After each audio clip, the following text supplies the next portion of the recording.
شروع اللہ کا نام لے کر جو بڑا مہربان نہایت رحم والا ہے۔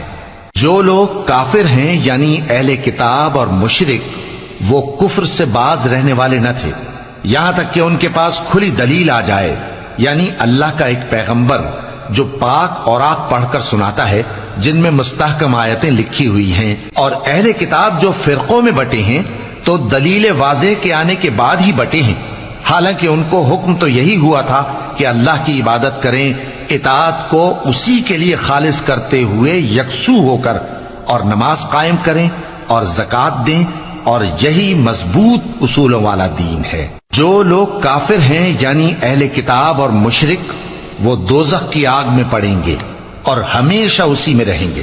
یہ لوگ سب مخلوق سے زیادہ برے ہیں۔ بے شک جو لوگ ایمان لائے اور نیک عمل کرتے رہے وہ تمام خلقت سے بہتر ہیں۔ ان کا صلہ ان کے پروردگار کے ہاں ہمیشہ رہنے کے باغ ہیں جن کے نیچے نہریں بہ رہی ہیں، ہمیشہ ہمیشہ ان میں رہیں گے۔ اللہ ان سے خوش اور وہ اس سے خوش۔